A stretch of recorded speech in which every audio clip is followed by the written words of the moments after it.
Hello there, Sunday morning sports fans. My name is Gil Rios.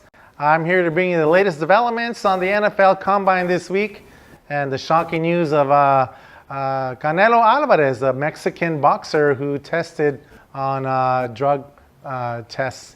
And I got my good friend here, Elliot Bullman. Elliot, good morning. How are you? I'm great, Gil. Yeah, it's great to have you back here. You've been busy this week rounding up, looking at the sports combine. I mean, that is a tough task for any sports scout. And I mean, you've got a pretty keen eye. So you're going to give us your rundown on your top picks, right? Yeah, I'll give you my prediction on the 3 picks of the NFL Combine. But there is absolutely so much to it. There's so many good players. There's literally hundreds of fantastic athletes coming out of college looking for that shot in the NFL. And this is going to be a chance for the Browns. In my opinion, Cleveland, if they play their cards right, can create, as weird as this may sound, an NFL dynasty. If they play their cards right. They do have the number 1 positioning spot.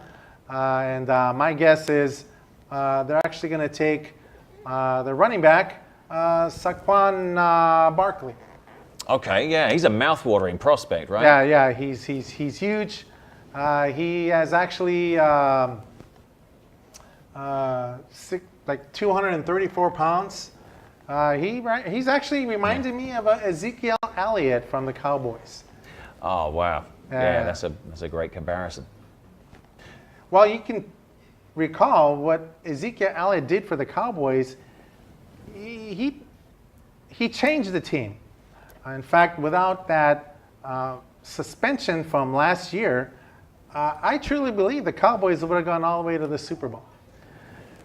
Yeah, they've missed out, just by a margin there last season. And I mean, so what sort of impressed you about, his performance, Barkley's performance at the Combine this week? What has he been doing? Well, to begin with, he's big. Yeah. He's super fast. There is not one player that can take him down by himself. It'll take at least 2 guys, even NFL players. And he will have an impact on the Browns again, just like Ezekiel Elliott did with the Cowboys. And this is something that creates something that can have the Browns get to another level. They are the number 1 team. They have the number 1 pick, and my guess is it will be Saquon Barkley. He's a perfect fit for the Browns. Yeah. Now, how do you sort of see him coming in, as a dynamic as a player fitting into that team structure? Well, I have a feeling he's going to blend in perfectly, only because he's one of these players that just has fantastic instinct. You basically get the ball and tell him, "Run, Forrest, run." That's what you want, all the way to the locker room.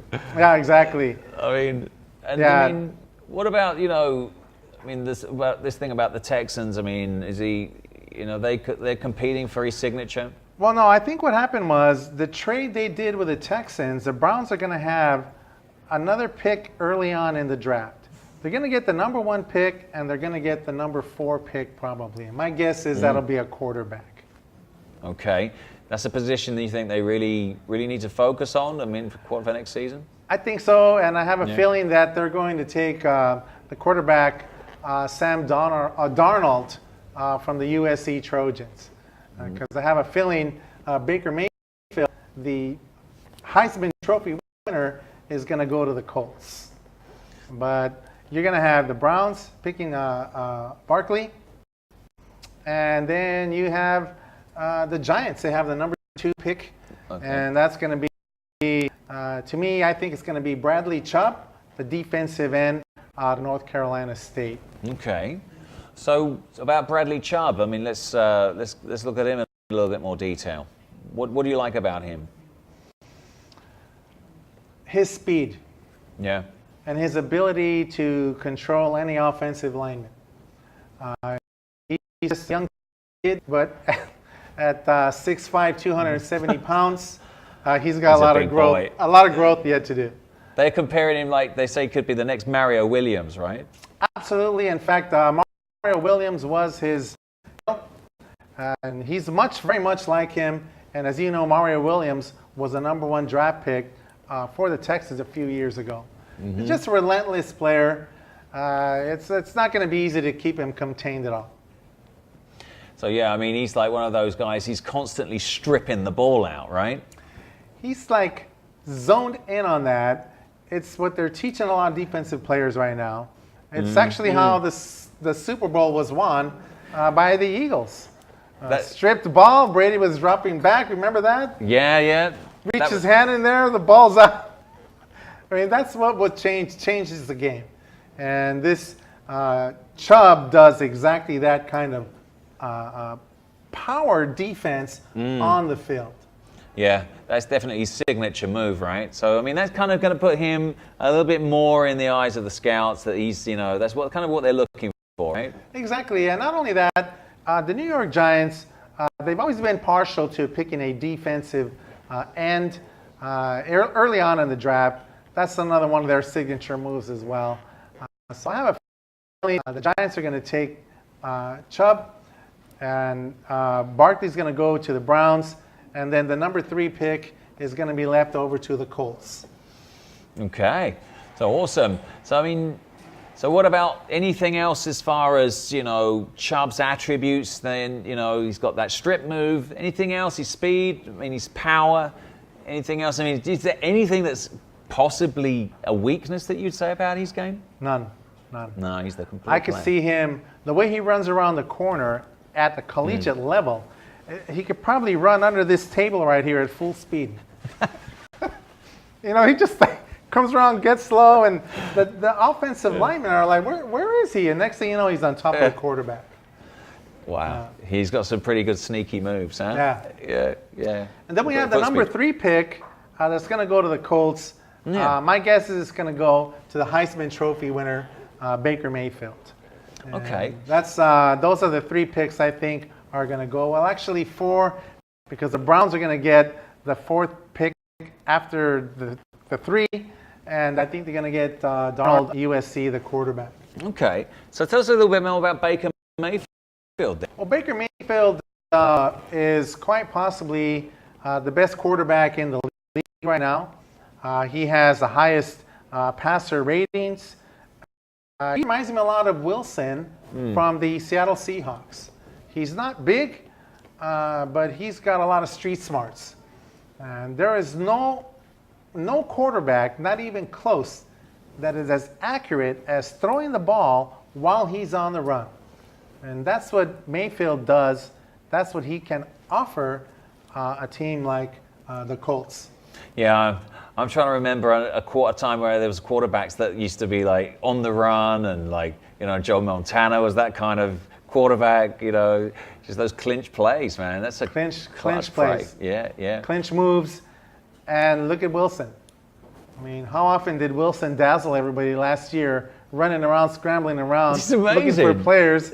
I mean, you're like saying, he moves like a hummingbird. You remember how many videos we went through watching him scramble? We were like, just can't believe this, you know? It's hard to pick one we're going to put on the graphic. So elusive. It's hard to pick, you know. Elusive is a good word. You know, he's buying his team those extra 2-3 seconds just to get those positions, you know, and get those plays off. That's exactly what it is. And the hard thing is for the offensive linemen to maintain their position to not run down the field while the quarterback is scrambling. That's how a flag is thrown. You have an illegal man downfield. It's easy to do because you're an offensive lineman. You have your play that is running at just a few seconds, and not knowing that behind you is a quarterback running here and there, going everywhere on the field, and all of a sudden you think, you know, it's fine to run down the field, and well, no, he's still back there looking for someone to throw to. So it's terrible to get you out of position, right? You know, it's got so many connotations, that kind of moving around. Yes, exactly. And that's what Wilson out of the Seahawks specializes in. And I believe that's exactly what Mayfield is going to do in that same fashion for the Colts.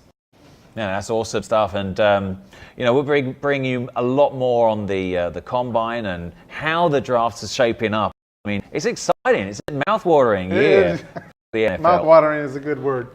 And there's just so many good players out there right now. To choose who, it's got to be absolutely pulling your hair out. Yeah, you know, we're going to be coming up a little bit later on. We're going to be talking about, you know, some real MVP players like with the Houston Rockets and what's getting a team together and the coaching, what's been going on, what's behind their success. And also when we come back from the break, we're going to be taking a closer look in the world of boxing and Mexican boxer Saul Alvarez. You know, he's under the radar at the moment with WADA, the Boxing Commission. You know, we're going to bring you more on that story. He's, I don't know if that fight's going to go ahead, Gil. What do you think? Well, there's a long way off until May. May will come along fast, but there's a lot of protocol that goes along with a athlete, and especially in boxing, they call them PEDs. That's a performance-enhancing drugs that have taken. It's no news. Boxers do this. Many athletes do this. But since there's such a small trace of it, it's hard to, at this very point, predict how it will affect the fight coming in May against Triple G. Yeah, well, a lot of hearts are beating very fast. He's a national hero here in Mexico. So, I mean, yeah, yours included. I mean, he's had an untainted career up to this point. So this is a real shock for us, you know, this week and finding this piece of information. But we'll be back after a short break to look at that in a bit more detail. Sounds good to me.